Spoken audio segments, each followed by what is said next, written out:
Okay, hello and welcome back to my channel. It's me, Angel, and I have been home in the United States for about 2 months now. April to May, May to June, 2 months now. And I just made a quick list of things that I miss and things that I don't miss about living in Japan. All right, how about we start with the things that I don't miss so that when the video ends, we can end on a positive note with things that I do miss. So it's just, my list is only 5 things for each one, so it's not that long. But all right, let's do this. So 5 things that I don't miss about living in Japan. Number 1 is dealing with being called things like gorilla or having people talk about me negatively because they think that I don't understand them. I feel like that is like super self-explanatory. I really don't want to go into it, but for the people who say that that does not happen, it does, and it happens more often than I would like to admit, and I think it's extremely rude, and I hate it. I absolutely hate it. It's actually one of the reasons why more towards the end of my time in Japan, I didn't really like going to places where people didn't know me, particularly because people always have something to say, and I just didn't want to have to hear it. I mean, I still went out, of course. I'm not gonna let it like ruin my life or anything, but you know, it's not something that you think you would have to deal with in 2019, and it very much is. Number 2, being used for English. So like you finally meet somebody and you think you're meeting like a friend or something, and it's just that they want free English lessons. And I talked about this on Twitter the other day. Like when people say, oh, you should get like a Japanese boyfriend or girlfriend if you really want to learn Japanese. And I'm like, your partner is not your tutor. You know, your friends are not your tutors. Like that's why we have things like tutors and teachers, like so you can pay for lessons. You know, some people really want to talk to you to have that connection, and then they think like you meet them and they think you're cool and you think you have a connection with them, and then you go to meet them again and they're like, hey, free English lesson today. Did you think about what we're doing? And you're like, no, I thought we were just meeting to talk because we were friends. You know, there's nothing more disappointing than that. I also hated being treated as like this weird, I don't know, a commodity or something. Like, I don't know how to explain it. Like, for example, my doctor, every time I went to my doctor, he was more interested in, he wasn't really like interested in my health issues besides just saying, oh, you're overweight, lose weight. And then it would just be like, I want to Google you and tell me about your family. I want to Google your family and all this other stuff. And I'm like, why are we sitting here Googling my old address and my family and all of this unrelated stuff when I'm telling you like I'm having like this weird health issue that I could really use some help with? You know, it was just like, oh, you're fat. Lose weight, it'll go away. Let's Google you. And I'm like, ugh, for what? So that's number 2. Number 3 was having to deal with visa issues. So I was trying to start getting out of teaching, and because I was teaching in an elementary school, you know, my visa was listed as an instructor. So most of the jobs that are like not in elementary schools or junior high schools or public schools, you would need to have a humanities visa for that. And I would find I would find a ton of like awesome jobs, but they wanted you to already have the humanities visa, either humanities visa or like a spousal visa or whatever. And they didn't sponsor changing your visa type. And it was just like you say visa support, and then you call and you speak to them, and they're like, no. So that was pretty disappointing. But I'm sure that's anywhere when you're, not a resident. But I'm a resident here in the United States, and I don't have to deal with that. So, if you don't want to have to deal with it, then that was just not on my things I want to do list. In connection with that is the like English companies, and there you can see there's people speak about this all the time, where these English companies are just operating just on the right side of the law. Like they're doing just enough so they don't get in trouble, but still not enough so that you're not getting like what you're supposed to be getting, or getting like pay that you're actually going to be able to live off of and whatnot.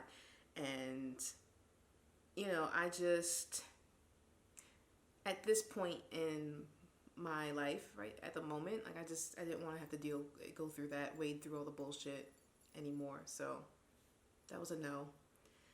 Number 4 was not having access to things that I like or want, like a lot of hair care stuff I couldn't get, or I would have to import, and if I could, it would cost an arm and a leg.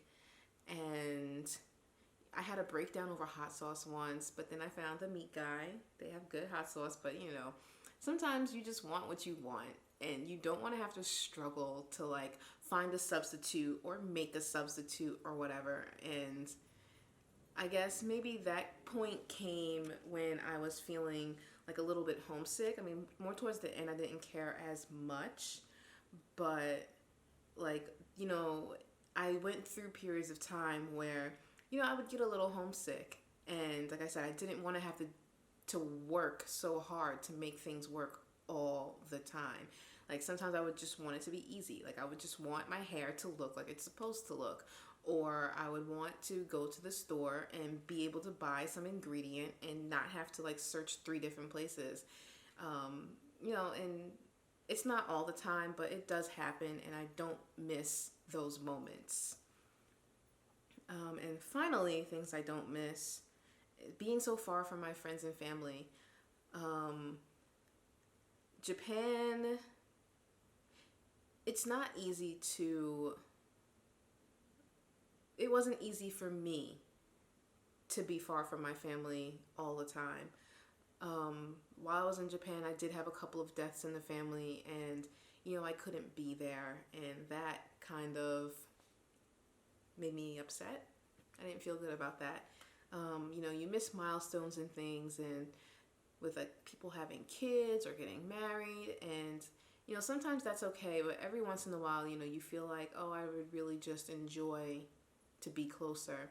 And in Japan, like I had a couple of friends here and there, but then like my best friend moved back to America, to United States, and my other friends didn't really live in my town, but people work, so you can't just drop everything and just go to hang out all the time. And I did have my fiance, but it wasn't the same. And I think when I combined like a bunch of the things that was going on in my life at the time, I really just wanted to be closer to Japan. I mean, closer to my family and closer to home. So I don't miss that distance. But moving on to happier things, let's talk about things that I do miss.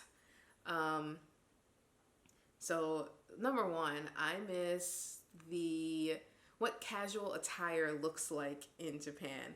So I'm always talking to, like, when I get dressed to go outside to like the store or whatever with my mom, like I don't care if it's just Walmart or wherever I'm going. I guess I get dressed up, and my mom says I'm like a little bit too dressy for the area that I'm in, and I just, I'm not gonna wear leisure wear. I don't wear leggings like outside without like a skirt or something, And I guess maybe wearing slacks and stuff all the time is a little dressy if I'm just going to Walmart. But personally, I don't feel like I'm that dressy. I purposely like change my whole wardrobe around so that I can just pull out anything and always feel like I look put together.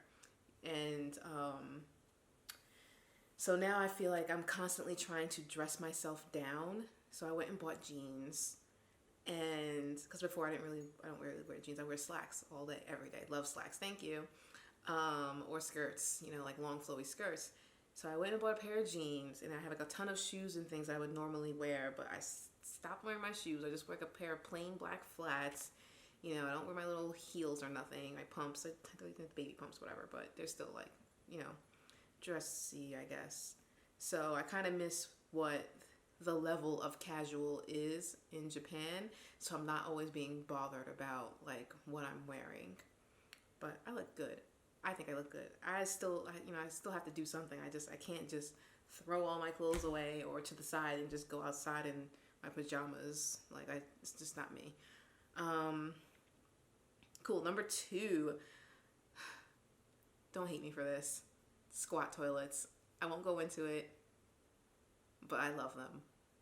Actually, let me go not into that, but I miss the clean toilets, like in public bathrooms. Like that was like the one thing that I knew when I got back to the United States, and that really felt like, oh, I guess I'm home, is when I got off the plane and went into the bathroom, and it was just like the very first stall that I went into, somebody didn't flush the toilet, and I was just like, welcome to America. Like I miss the cleanliness in the bathrooms, in public bathrooms in Japan, and I miss squat toilets because I think they're the best. Number 3, I miss all of the mountains in the town that I lived. Where I lived in Japan, I lived in Saitama, Honjo. And, like just from about anywhere I look in Japan on the horizon, I can see the mountains. And I miss that a lot. I think it's so beautiful. And I like it when it's green, and then in the winter you can see like the snow on top of the mountains. And I didn't like the Mount Akagi winds, which is like a real thing, like that super strong ass wind, but I miss being able to see the greenery. I also miss seeing the farmland, and when the seasons change, watching everybody change like what they're harvesting or planting, or watching the rice grow. That was one of my favorite things, just taking pictures of the rice as it was growing and sending it to like my family back home. So being able to ride through the fields on my way to work. I miss all of the greenery in my town. Number 4, I miss having a more robust public transportation system. So like I said, right now I'm in Delaware. Public transportation is not that great. I mean, there's buses, but it's like hit or miss. And just in general, when I'm in New York, the MTA is never on time. It's like it's really fucking spotty, and I hate it. The only thing that New York has going for it in terms of the public transportation is that it runs all night, whereas Japan public transportation does not. And I love that part of it. Like, yeah, you can go anywhere you want all night long. It's just that whether the train comes or not, it's up in the air, So I hate that. And like there's no really strong, like not strong, but like a really good train that can connect like other states. So like, for example, in Japan you have the bullet train, Shinkansen, or even the JR line. So the JR line, like that I lived on was the Takasaki Sen, and that goes from Gunma through Saitama to Tokyo and beyond. Sometimes you have like these really long lines that'll cross the prefectures. And here, I guess you have Amtrak, but for all the effort that it's going to take to get on the Amtrak, you might as well just get on a bus or drive. And I hate that. Like, for example, the Amtrak train from here in Delaware, from like Wilmington to New York to Penn Station, it takes about almost 2 hours. You can take the bus for that amount of time.